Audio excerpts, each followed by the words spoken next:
Olá, leitores e leitoras do YouTube! Tudo bom com vocês? Sejam muito bem-vindos a este meu mundinho literário. E nesse vídeo de hoje eu vou mostrar para vocês os 5 livros que eu li nesse mês de fevereiro. Então são esses 5 livros aqui que vocês vão conhecer comigo e a gente vai conversar um pouquinho sobre cada um deles, tá bom?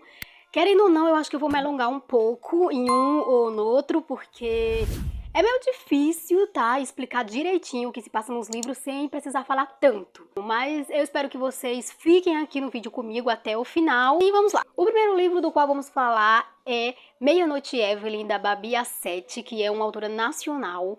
E esse daqui é um romance de época que se passa no século XIX, narrado em terceira pessoa. A Evelyn é uma jovem mulher, bondosa, muito compreensível, bem esperta e guerreira, de uma personalidade forte, que depois de perder a mãe e o padrasto, passa a fazer de tudo para manter as terras em sua casa e também sustentar a irmã do meio, a Lisa, e também sua meia-irmã caçula, a Violet, de quem ela tem a tutela. Só que essa tutela veio com condições.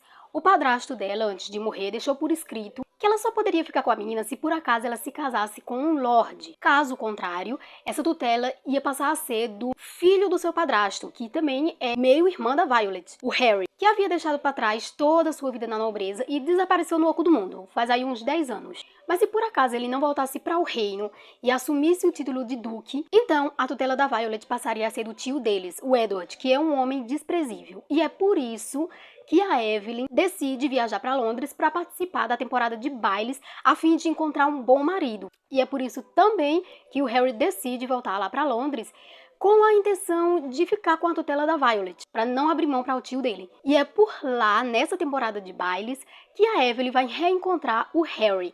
E a partir daí a gente já começa a acompanhar o envolvimento dos dois, um envolvimento bem sutil e amigável. E assim, o Harry é visto por todos lá de Londres como um homem depravado e responsável e inconsequente. Só que, na verdade, ele não é nada disso.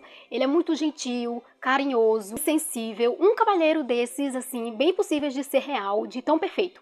E assim, ele só usa a sedução e o sarcasmo como forma de defesa.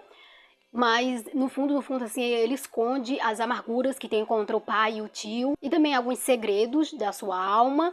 E as emoções, então ele acaba sofrendo um pouco por causa disso, mas a Evelyn vai estar ali pra ele, pra ajudá-lo a superar qualquer um desses problemas. E aí nesse romance tem clichê, tem cenas hot, muito bem descritas, uma das melhores que eu já vi, então não é recomendado para menores de 18 anos, porque assim, já tem relações carnais desde o começo da história. E também tem gatilhos, aborda um assunto muito delicado que é o estupro, então muito cuidado, tá bom? E assim, a paixão dos protagonistas aqui acontece de uma forma muito sutil. Assim que eles acham a solução dos seus problemas, na ideia de um casamento de conveniência, eles vão combinar de conviver e se conhecerem bastante um ao outro antes de concretizarem essa ideia, o que eu achei essencial para o desfecho do romance. Então é um romance muito bonito e essa história aqui tá querendo fazer uma pequena conexão com Cinderela, mas só vocês lendo para entender como isso se dá, tá bom?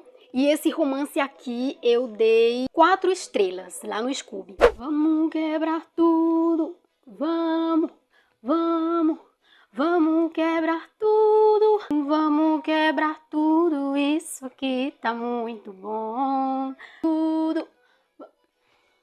E o próximo que temos aqui é Por um Toque de Ouro, foi o primeiro que eu li no mês de fevereiro. Esse aqui é da Carolina Munhoz, que é uma autora nacional, trazendo uma história pra gente com ambientação na Irlanda, que pode-se dizer que foi o maior erro da autora, depois vocês vão entender por quê. E esse também é narrado em terceira pessoa e conta a história da Emily, que é uma jovem herdeira de uma empresa milionária, a qual são os pais que cuidam e mantêm de pé tanto os lucros da famosa marca de sapatos e bolsas deles, como a vida da Emily, são impossivelmente perfeitos. Então tudo dá certo na vida dela, a jovem faz muito sucesso nas redes sociais, é querida e invejada por todos, tem uma vida fácil de festas com os amigos e sempre ganha no jogo de pôquer. Ainda por cima, é sempre privilegiada na faculdade. Até que um dia ela é quase estuprada em uma boate e alguma pequena coisa muda na sorte dela e ainda mais depois que ela tromba com um cara misterioso, que é o Aaron, por quem ela vai sentir uma ligação diferente.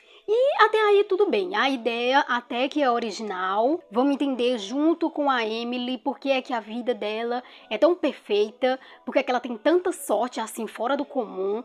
E vamos descobrir que é porque ela tem um tipo de poder que dá a ela muita sorte e nada pode atingi-la e tudo dá certo na vida dela. Ela não é a única que tem esse poder, o pai e algumas outras pessoas no mundo também. Agora eu vou dar as minhas considerações. Eu só tenho duas únicas objeções aqui.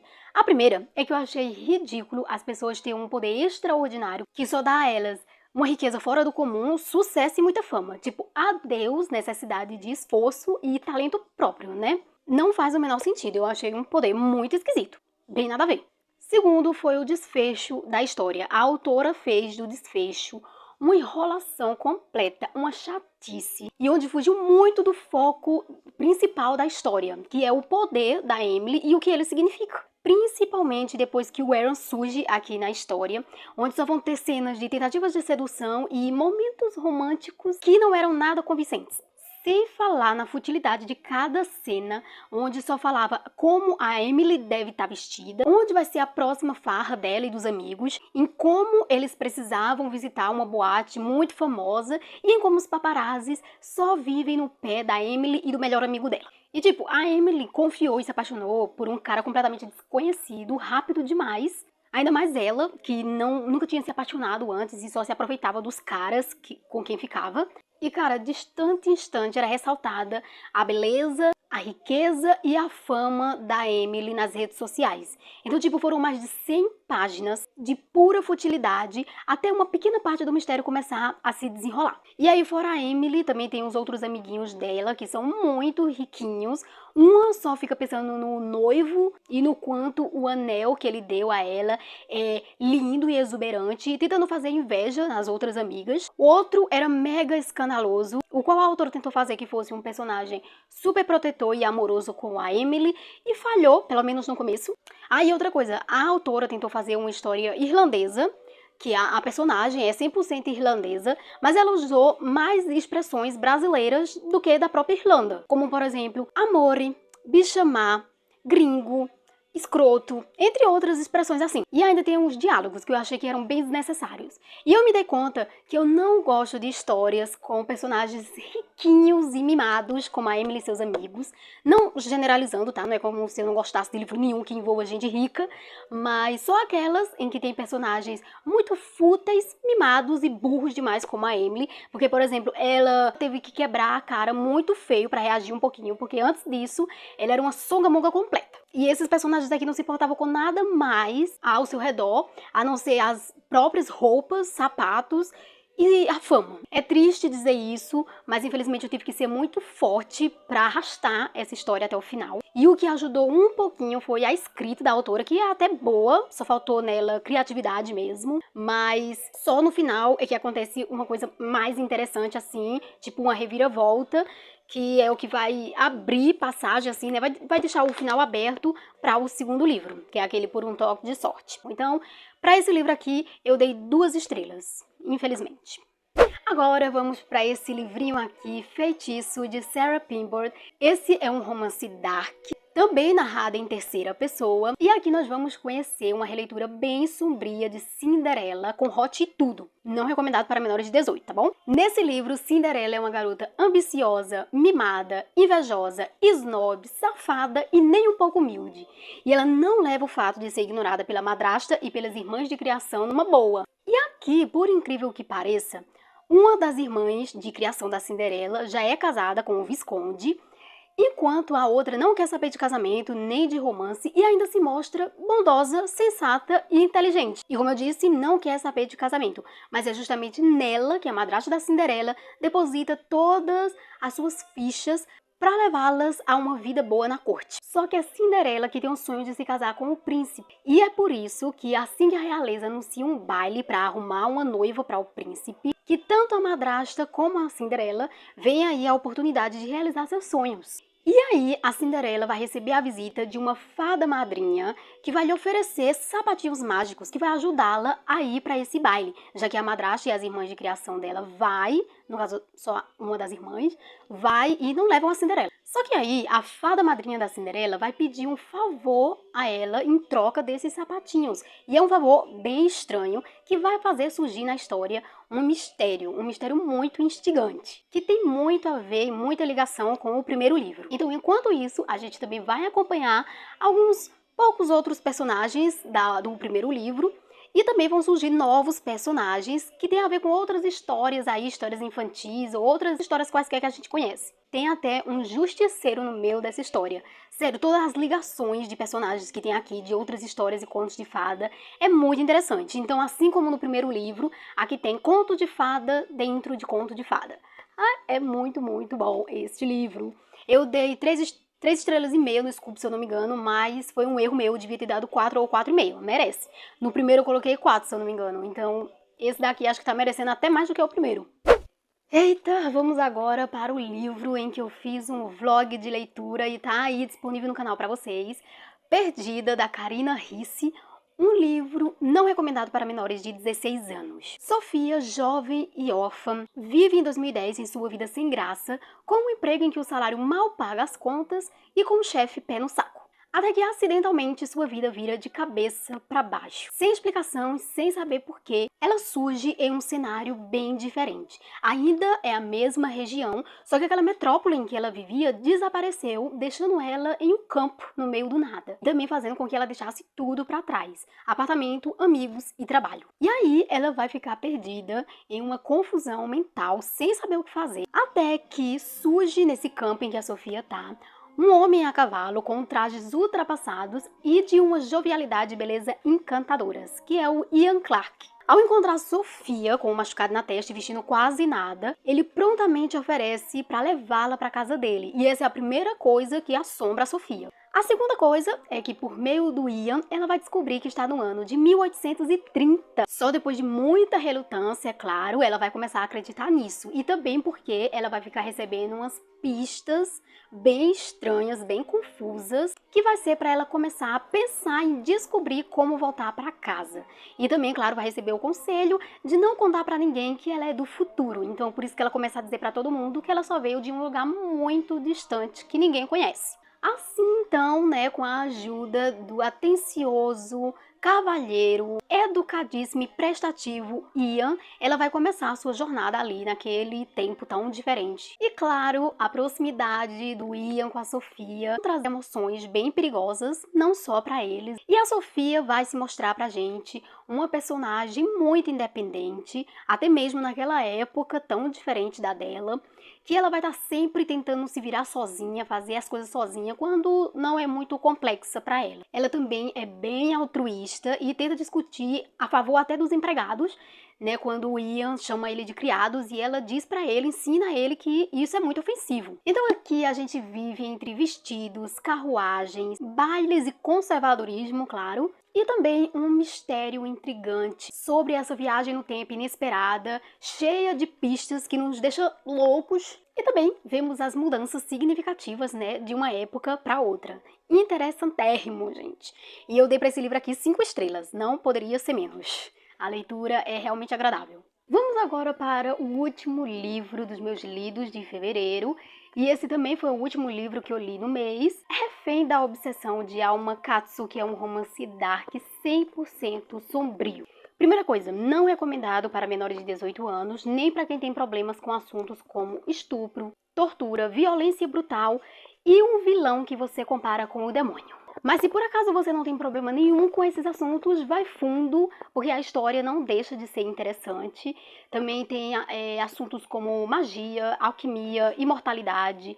E eu gostei, não tenho tanto problema assim com esses tipos de assuntos, mas mesmo assim eu confesso que achei esse livro bem pesado, então muito cuidado, não é recomendado para qualquer pessoa. Você tem que ter um psicológico muito forte, porque aqui eu só consegui respirar quando terminei. Foi quase, ó, eu posso comparar um pouquinho com Uma Escada para o Céu, de John Boyne, que eu li e fiz um vlog aqui pro canal também, porque aquele também é bem pesado, aborda assuntos bem estressantes também, mas claro que esse aqui acaba sendo muito, muito pior, tem muita violência, tem assassinato bem brutal, então tá bom?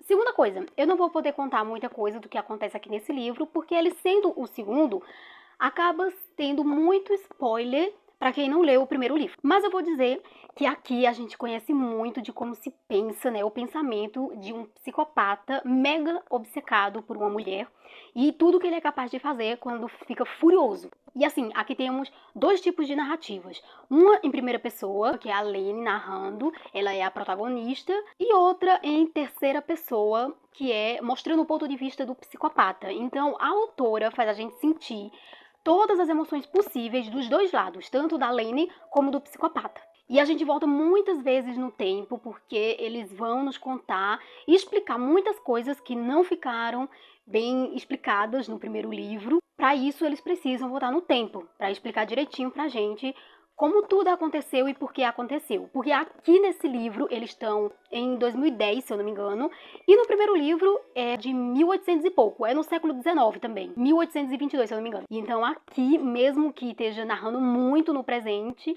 tá narrando várias coisas do passado também. Ah, e outra coisa, eu fiquei com a sensação de que não terminou. Não sei, parece, sabe, dá a impressão de que vai continuar, de como tivesse um terceiro livro. E se tiver um terceiro livro, eu confesso que eu não sei se eu vou aguentar ler, não.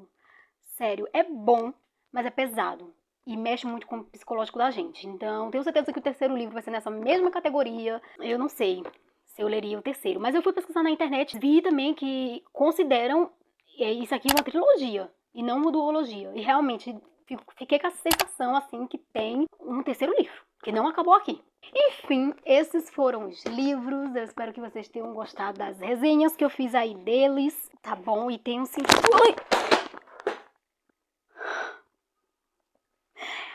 Ai, que desastre! Meu Deus! Tadinho dos meus livros. E espero que vocês... Eita, meu pai... Espero que vocês tenham gostado, tenham se interessado por algum desses. Temos então romance de época, romance contemporâneo, releitura de conto de fada, romance dark, tem de tudo aqui nessas leituras, tá? Geralmente, né, os meses têm 30 e 31 dias e eu nem consigo cumprir as minhas metas, não consigo ler todos os livros. Não sei como em 28 dias eu consegui ler 5 livros. Tem vezes que eu leio em 31 dias, eu leio 3 livros. Mas é assim mesmo, né? Acontece. É isso, depois vem aí o vídeo que eu vou mostrar pra vocês.